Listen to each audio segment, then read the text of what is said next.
Oi pessoal, boa noite. Aqui quem fala é Cleiton Borges.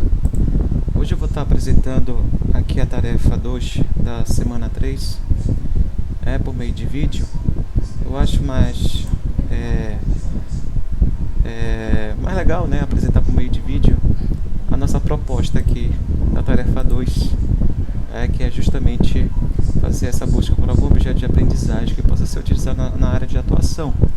A área que eu atuo é de língua inglesa, então vamos fazer essa pequena análise através dessas características técnicas, né, de acordo com o texto do LEFA 2006. Vamos lá, eu botei aqui algumas definições ou explicações sobre estas características, né, técnicas do texto, só para eu me guiar. Mas o objeto que eu escolhi foi justamente o apresentado no site livrointeligente.com.br. Eu já usei ele na sala de aula para ensinar inglês. E nesse livrointeligente.com.br nós temos aqui as fábulas de Esopo. Essas fábulas de Esopo, como o próprio site diz, ele apresenta fábulas tanto em inglês como em português. E foi traduzido para o inglês, né, por esse autor, né, Vernon Jones, e para o português por Mauro Rubens. Aí nós temos aqui o volume 1, foi lido em inglês, né, por essas pessoas e tudo mais. Uma pequena apresentação. E essas fábulas de Esopo aqui, né, deste objeto de aprendizagem, está dividido em 11 volumes, né, como mostra aqui nesse primeiro link. E por enquanto está disponível no volume 1. Então nós temos os outros materiais aqui, mas vamos nos focar somente aqui nas fábulas de Esopo, né, inglês e português. Clicando nesse link, nós temos as fábulas aqui. É interessante a gente ver essas fábulas aqui, aplicar na sala de aula, porque não são fábulas simples, né? E cada fábula dessa apresenta não só o texto para leitura, como também o áudio acompanhado, né, para nós escutarmos. Então você tem as fábulas, né, apresentadas em texto em inglês, com áudios em inglês, e as suas devidas traduções aqui do lado, né, para o português, e também os áudios em português. Eu acho muito bacana isso. Caso a gente não compreenda alguma coisa, como estrutura, significado de alguma palavra, a gente pode recorrer à mesma fábula, só que traduzida para o português, certo? Eu vou clicar numa aqui, por exemplo, que a gente trabalhou em sala de aula. Deixa eu lembrar aqui. Parece que The Fox. Não foi esse. Sim. Foi o The Cat and the Mice. A gente clica, ele vai direcionar justamente para a fábula, certo? E nós temos aqui, né, o começo, bem simples, né, o texto e tudo mais. O texto em inglês. E aqui a gente tem um pequeno áudio, né, falando sobre o Aesop's texto. Fables, The Cat and the Mice. There was once a house that was overrun with mice. A cat heard of this and said to herself, "That's the place for me."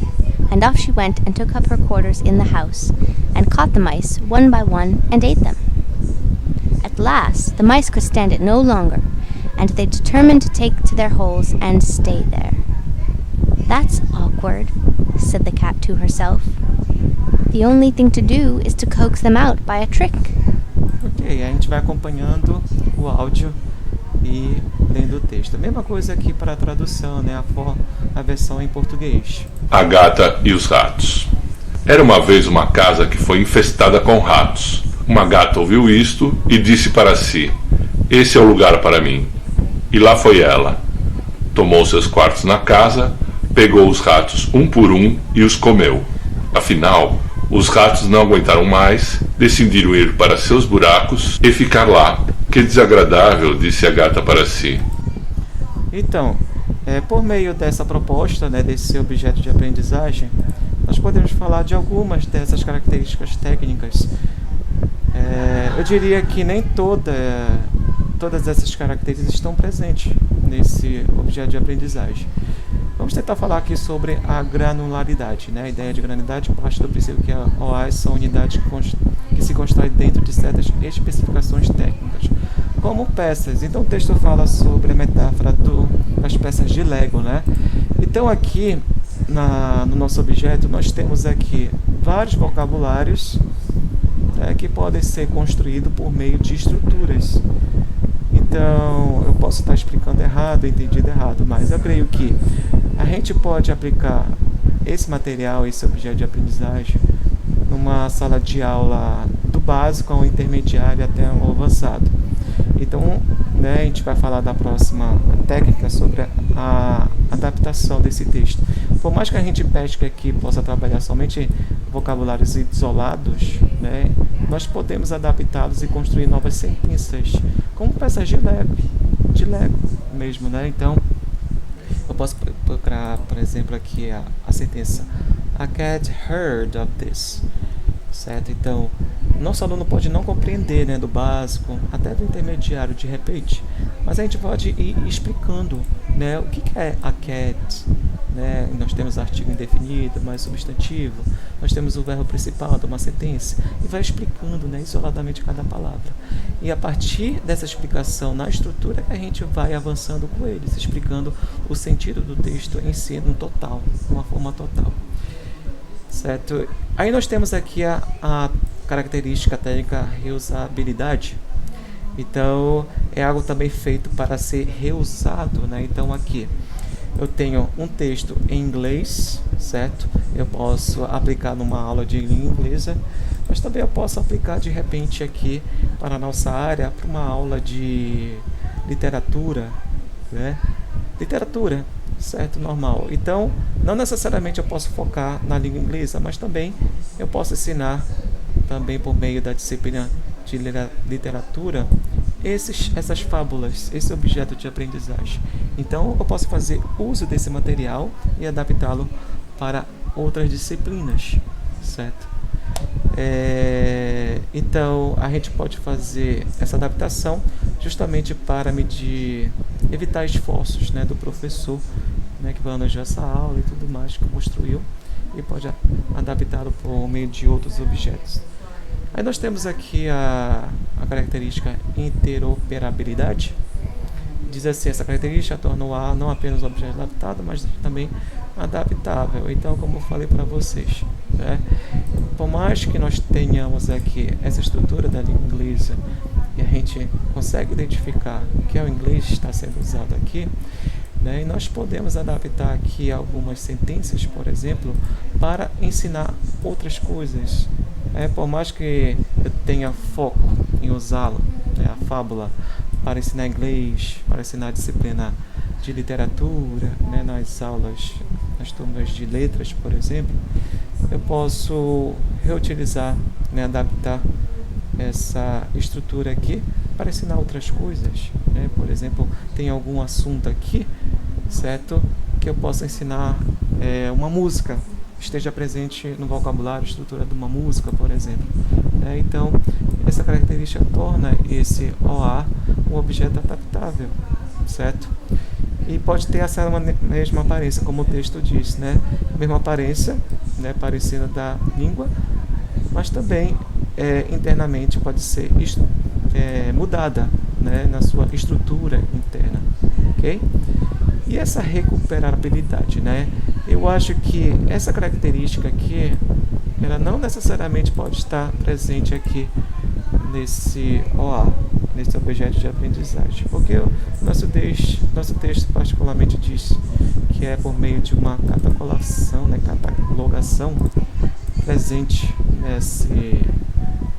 nesse objeto de aprendizagem, então onde o nosso usuário pode encontrar características desses objetos, para que servem, quais são as habilidades que eu posso aprender e tudo mais. Eu acho que esse objeto de aprendizagem, ele é mais, pode ser melhor explicado por meio do professor mesmo, apresentar para o aluno.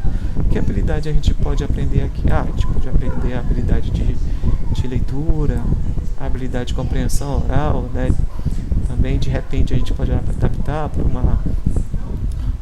uma aprendizagem da habilidade de speaking, de fala.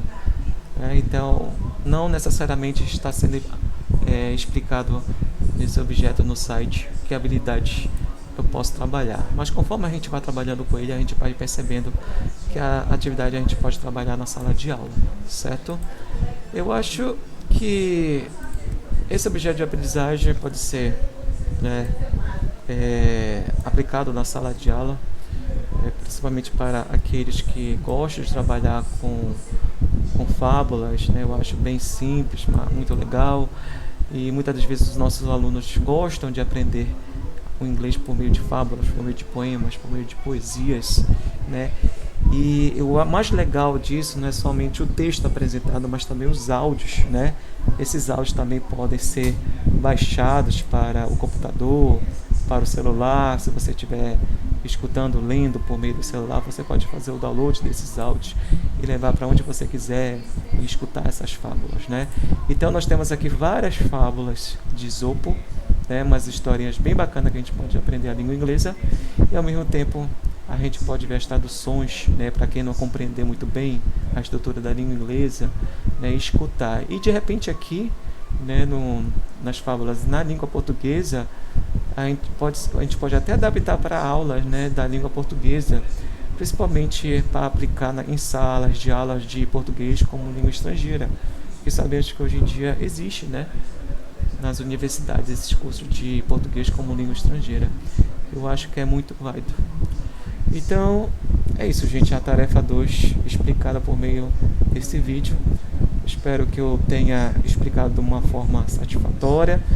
Se eu expliquei algo de forma errada, ou ficou faltando alguma explicação certa, ou se eu não entendi alguma dessas características, né, comentem aí, certo? Comentem aí que a gente vai, né, se unindo, a gente vai comentando e se ajudando aí na compreensão de modo geral da tarefa, tá bom? Um abraço a todos.